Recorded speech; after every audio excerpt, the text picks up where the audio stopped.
네, 김건희 특검은 오늘 윤석열을 다시 소환합니다. 어제 첫 소환이 있었는데 출석을 하지 않았고 그래서 오늘 재차 불러들인 것입니다. 언론 보도를 통해서 출석을 할 수 없는 윤석열의 사정이 보도가 되긴 했는데요. 이 삼복더위에 정말 국민 복장 터지는 소리를 했습니다. 주치의로부터 실명 위험 소견을 받을 정도로 건강이 악화되었다라면서 이 변호인 접견 때에도 글자 크기를 16포인트 이상으로 확대해야 읽을 수 있을 정도로 시력이 나빠졌다라는 게 이유였습니다. 저도 평소에 내부적으로 문서 공유받을 때 16포인트를 쓰는데 여기 계신 분들 대부분 그렇지 않습니까? 네, 그럼 저희 모두가 다 실명 위험군에 들어있는 것 같습니다. 특히 특검의 조사는 귀로 질문을 잘 들으면 되는 것입니다. 또 평소 혼자 떠들 정도로 달변이라고 소문이 나 있는데 평소처럼 입으로 잘 말을 하면 됩니다. 윤석열 측은 윤석열의 건강이 거동이 어려울 정도로 악화되었다라면서 출석이 어렵다는 입장을 밝히기도 했습니다. 어제 언론 보도에 따르면 윤석열은 김건희 특검에 변호인 선임계도 제출을 하지 않았다라고 하는데 그럼 누가 무슨 자격으로 윤석열의 입장을 대변하고 있는 것인지 모르겠습니다. 최근 윤석열을 접견한 심평 변호사는 자신의 SNS에 건강상 이상 징후가 있으나 윤석열의 얼굴에는 오히려 평안한 기운이 서려 있었다라는 취지로 적어뒀습니다. 자, 그런 평안한 기운으로 특검 조사 받으러 나오시면 됩니다. 옛 생각을 한번 떠올려 보시죠. 지난 2013년 윤석열 검사는 이렇지 않았습니다.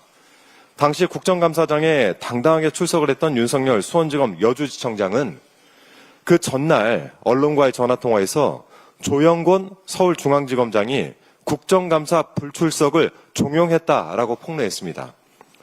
조영곤 당시 지검장이 아프다는 이유로 국감에 나오지 말라라고 했고 윤석열 자신은 이를 거부했다는 것이죠. 그때 조영곤 전 지검장이 제안했던 불출석 핑계를 피의자 윤석열이 뒤늦게 따르고 있는 것입니다. 아프다는 건 핑계고 좀 본심은 다른 데 있겠죠.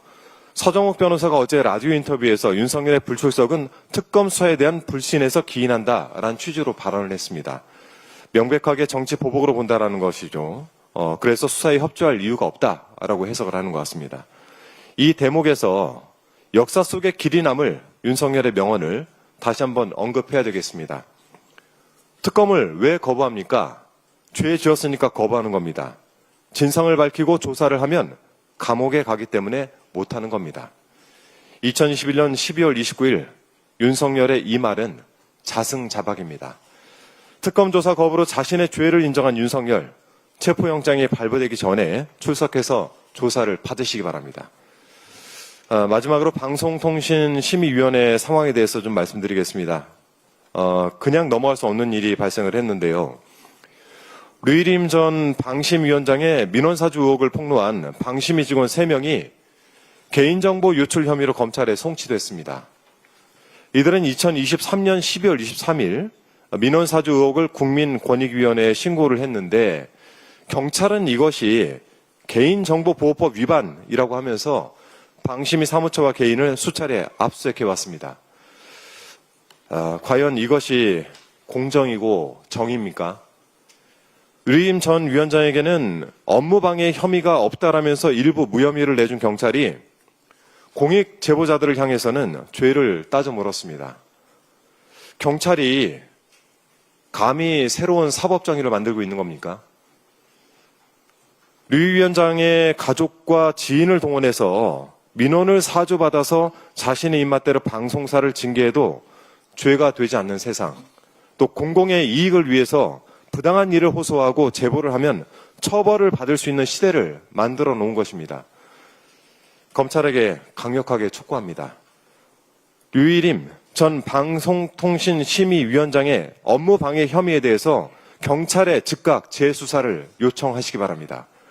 또 국민권익위원회는 지금이라도 이 사건을 조사하십시오. 지난 4월 권익위가 이해충돌 방지법 위반 소지가 인정된다라면서 이 사건을 감사원에 이첩한 것으로 알고 있습니다. 하지만 그것만으로 이 사건을 오랫동안 외면했던 권익위의 위신을 다시 세우기는 어렵습니다. 스스로 직접 사건을 조사해서 공익제보자들의 권익을 되찾아 주시기 바랍니다. 마지막으로 감사원은 이 사건 감사의 속도를 내서 빠르게 결론을 내주시기 바랍니다. 류일임 전 위원장의 폭거에 맞서 장장 655일을 투쟁해왔던 방심위 직원 여러분께 경의를 표합니다. 이상입니다.